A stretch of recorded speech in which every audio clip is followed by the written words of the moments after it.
The Museum Society, London, the 20th of April, 1900. Dear Mr. Karswell, I have received your letter of the 18th of April.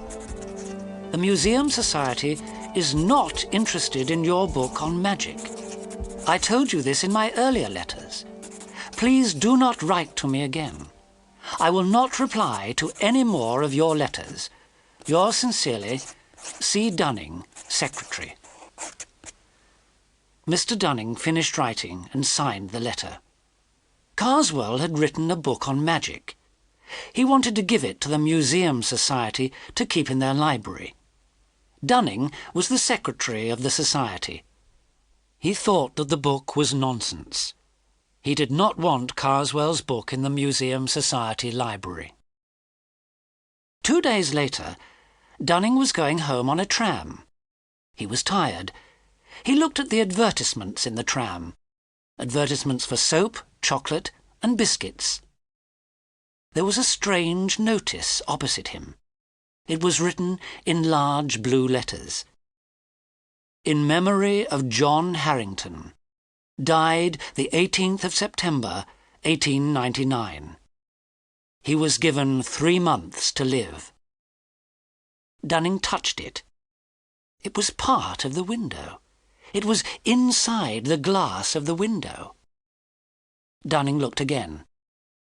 The notice had disappeared. The next day he was walking along Piccadilly. A man came up to Dunning and gave him a piece of paper. Dunning suddenly felt cold. He looked at the piece of paper. There was a name on it. The name was written in large blue letters. Harrington. Dunning did not have time to read any more. The man took the paper out of Dunning's hand and ran away. He disappeared into the crowd. Dunning was surprised. Dunning went into the British Museum reading room and sat down at a desk. He took some papers out of his briefcase and started to read. A large man with a round face walked past the desk. He knocked Dunning's papers onto the floor. "I am very sorry," he said, and picked up the papers. He handed the papers to Dunning and said, "These are yours, I believe." Dunning was angry. "Yes, thank you, sir," he said, and took the papers. He suddenly felt cold. The man with the round face gave an evil smile. He left the reading room quickly. Dunning felt unwell and decided to go home. Mr. Farrer, a friend of Dunning, came across the room. "Are you feeling all right?" he asked. "No, I'm not feeling well," Dunning replied. "What did that man say to you?" Farrer asked. "Do you know him?" "No, I don't," Dunning said. "That man's name is Karswell," said Farrer. "He's an evil man." Dunning was surprised. "Why do you say that?" he asked. "It's a long story," Farrer said. "Let's go and have lunch together." Dunning put his papers in his briefcase. The two men left the reading room and walked out into the street.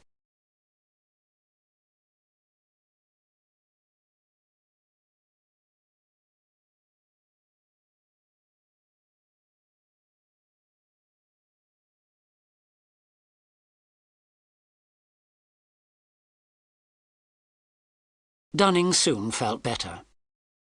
As they were eating lunch, Farrer told Dunning about Karswell. "I live near Mr. Karswell," he said. "Karswell owns a big house with a park called Lufford Abbey. The village children often played in the park. Karswell didn't like children playing in the park. He chased them from the park many times, but they always came back. One day, Karswell invited all the village children to a tea party. The schoolmaster was very surprised. He took the children to Lufford Abbey after school. Karswell gave a film show. The first film showed a wolf with long teeth and sharp claws. Karswell made horrible animal noises, and the younger children started to cry. Then there was a film about a small boy in a park. It was Lufford Abbey Park, where the children liked to play. The boy was followed by a horrible white creature. The boy ran away, but the white creature caught the boy and ate him. The children were all very frightened. The children's parents were very angry with the schoolmaster and with Karswell, Farah went on. But Karswell got what he wanted. No children play in Lufford Abbey Park any more. How horrible, said Dunning. Then he asked more slowly, Do you, or did you know, Mr. John Harrington? You mean John Harrington who died last year? Farah asked. Yes, said Dunning. Tell me, how did Harrington die? He fell out of a tree, said Farah. Out of a tree? How strange. What was he doing in a tree? Dunning asked. No one knows, Farah said. John Harrington was going along a country road late at night. The police said he was running. He dropped his hat and climbed a tree.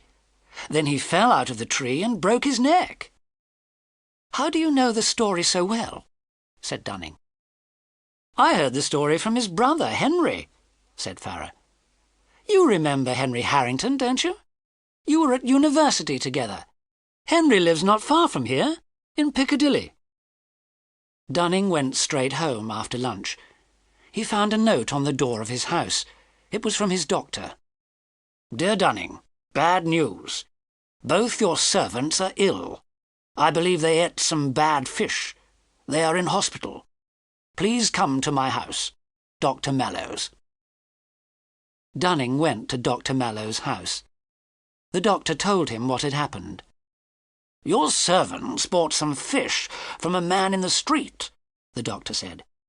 They told me the man was selling fish to all the houses in the street. It is strange, but no one else is ill. The picture sequence from the cinema has finished. You can look at it once more if you want. Dunning spent the evening at Dr. Mallows' house. It was nearly midnight when he went home. He was alone in the house. He went to bed, but he could not sleep. He heard noises, small noises, clocks ticking, doors creaking. He thought he heard noises on the stairs. Was someone coming up the stairs? He got out of bed and put his ear to the door. He heard nothing. He opened the door. He stood looking and listening in the dark. A warm wind came into the house. The wind moved past his legs like a cat. He turned on the light switch. Nothing happened. The electricity was not working. Dunning kept a candle beside his bed and a box of matches under his pillow. He went to the bed and put his hand under the pillow. He did not feel a box of matches, but he felt a mouth with sharp teeth and fur. He was so frightened that he ran out of the room. He locked himself in another bedroom. All through the night he listened for noises outside the door. He could not sleep. In the morning he opened the door carefully. He looked in his bedroom. He saw nothing unusual, but he was still very frightened. He decided not to stay in the house. He dressed quickly, packed a suitcase, and went to stay at a hotel in Piccadilly. He sent a message to Mr. Henry Harrington. Harrington came to the hotel in the evening. They ate dinner together. Dunning told Harrington about the strange things that had happened. He asked Henry about his brother, John Harrington. My brother, Harrington began, became very strange. For 2 months he thought someone was following him. He talked about magic. Magic? Dunning said in surprise. Why did your brother talk about that? John knew a lot about magic, Harrington said. Before his trouble began, John wrote about a book on magic for a newspaper. He said the book was nonsense. The author of the book was very angry. The author's name was Karswell. Karswell? Dunning said. Do you know him? Harrington asked. Yes, I do, said Dunning. He wanted to give a book on magic to the Museum Society. I did not want it in the library. I told him that the book was nonsense. Then you are in danger, Harrington said. I believe that Karswell murdered my brother by magic. I will tell you the whole story. The picture sequence from the cinema has finished. You can look at it once more if you want.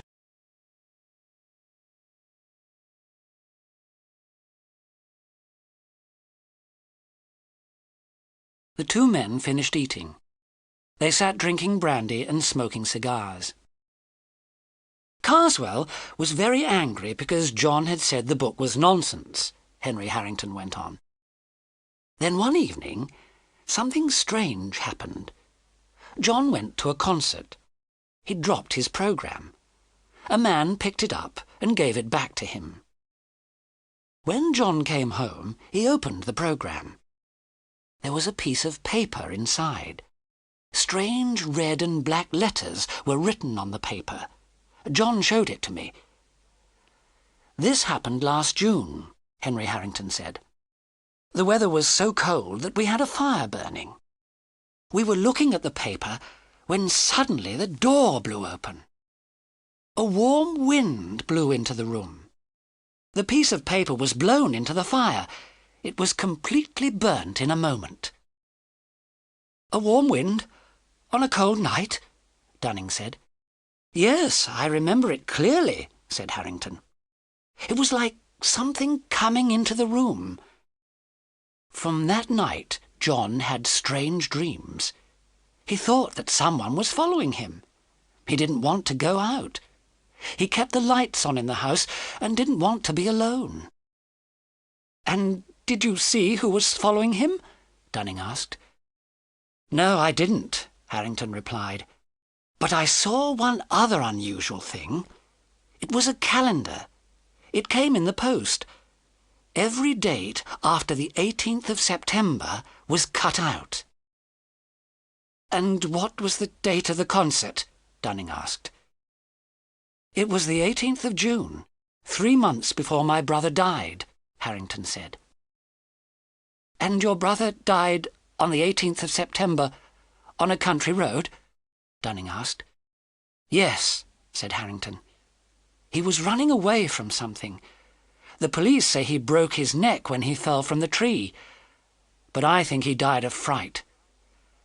But you told me he was afraid to go out of the house, Dunning said. Why was he walking along a country road at night? Because about 10 days before he died, the trouble stopped, Harrington said. John felt well. Nothing was following him. He decided to go to the country for a rest. I see, said Dunning. Did your brother think Karswell was making this trouble? Yes, he did, Harrington replied. John remembered Karswell's book on magic. The book told of a way of killing enemies. A magician gives a paper with magic writing on it to his enemy. A devil or demon follows the enemy and kills him. But can the person escape? Dunning asked. Yes, he can, said Harrington. He can escape if he gives the paper back to the magician. My brother couldn't do this because the paper had been burnt. So you must be very careful. You must not take anything from Karswell. But I have, Dunning said and stood up. He handed me my papers in the museum. Then we must look at those papers immediately, said Harrington. The two men went quickly to Dunning's empty house. The servants were still unwell. The electricity was still not working. The house was in darkness. Dunning lit a candle. He was afraid. He thought that there was someone in the house. Someone was waiting for him. He opened his briefcase and took out his papers. He had not looked at them since he left the museum. He looked through the papers. Suddenly, something moved. A piece of paper jumped into the air and flew towards the candle. Henry Harrington was quick. He caught the paper before it was burnt. He looked at it by the light of the candle. He saw the strange black and red letters. "Look at the writing," he said to Dunning. "It's the same as the writing on the paper given to my brother." "What do we do now?" Dunning said. "We must give the paper back to Karswell," Harrington said. "What day did you get it?" "Yesterday," Dunning said. "The 23rd of April." "Then we have 3 months," said Henry. "We have until the 23rd of July. The picture sequence from the cinema has finished. You can look at it once more if you want.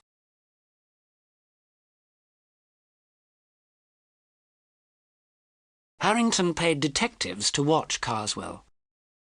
Karswell was in Lufford Abbey. He never came out. The problem was how to get into Lufford Abbey, or how to get Karswell out. There was no way of getting in. No visitors ever came to Lufford Abbey. They tried to get Karswell out of Lufford Abbey. They sent invitations to Karswell. They put other people's names on the invitations. They invited Karswell to dinners and to meetings. Karswell refused all the invitations. He never left Lufford Abbey.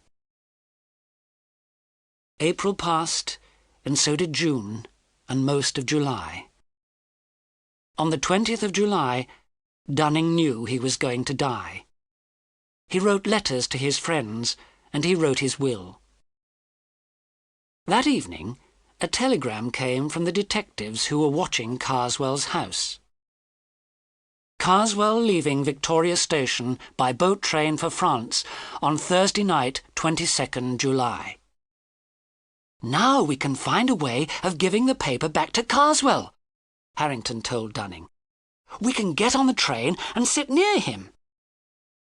"But I must give the paper back myself," said Dunning. "Karswell knows me. How can I do it?" "Listen," said Harrington. "I have a plan. You must wear a false beard and different clothes. I will get on the train at Victoria Station. I will find Karswell and sit near him. The boat train stops at Croydon. You will get on the train at Croydon and sit near me. We will be on the train together with Karswell. We will find a way of giving him the paper." Dunning waited at Croydon railway station. He was worried. The boat train was late. When the train arrived, Harrington was looking out of a window. Dunning got on the train. Harrington was sitting in the same carriage as Karswell. Dunning sat down and opened a book. The paper was inside the cover of the book. Dunning did not look at Harrington, but Karswell looked at both men carefully. Dunning was wearing a false beard and a large hat. Karswell stood up. He left his coat on the seat. He went out into the corridor to smoke a cigar. Dunning was going to pick up the coat, but Karswell turned round suddenly. He looked at Dunning very carefully, then sat down again. The minutes passed. The train was getting nearer and nearer to Dover. Dunning was hot and frightened. How could he give the paper back to Karswell? The picture sequence from the cinema has finished. You can look at it once more if you want. The ticket collector came down the corridor. He looked at Dunning's ticket from Croydon. Karswell took out a wallet and showed his ticket. He put the wallet on top of his coat. Harrington stood up and knocked Karswell's coat onto the floor. Karswell's wallet also fell onto the floor. "I'm very sorry," Harrington said, and picked up the coat. At the same time, he kicked the wallet towards Dunning. He held out the coat to Karswell and said, "Here you are." Karswell did not take the coat. He looked at Harrington with a look of hate. Dunning picked up the wallet from the floor while Karswell looked at Harrington. Harrington put the coat down on the seat beside Karswell. Then he turned and showed his ticket to the ticket collector. As the ticket collector left, Karswell jumped up and followed him. "Excuse me," he said. "Can I get a porter at Dover to take my luggage to the boat?" "Of course, sir," the ticket collector said. "We'll be at Dover in 5 minutes." Dunning quickly put the paper in Karswell's wallet. Then he dropped the wallet on the floor. Karswell came back to the carriage. "Is this yours, sir?" Dunning asked, picking up the wallet. Karswell looked at the wallet in Dunning's hand. "Thank you very much," he said, and he took the wallet. He did not pick up his coat. The train slowed down. The carriage became dark. A warm wind started to blow. The train stopped at Dover station. Karswell got off the train as soon as it stopped. "Porter!" he shouted. A porter came running. "Porter, take my luggage and my coat to the ship." He looked back at Harrington and gave an evil smile. Then he walked towards the boat. Dunning and Harrington waited on the platform of the station. The porter took Karswell's luggage to the boat. They heard an officer say, "I'm sorry, sir, you can't take an animal on the ship." Then a moment later, "I'm sorry, sir, I thought you had an animal with you. I see it's only a coat." Karswell got on the ship for France. Dunning and Harrington took the train back to London. 2 days later, a notice appeared in the Times newspaper. Abbeville, France, the 23rd of July, 1900. There was an accident today at St. Wolfram's Church. An English traveller fell from the church tower. He died immediately. The traveller's name was Mr. Karswell of Lufford Abbey. The picture sequence from the cinema has finished. You can look at it once more if you want.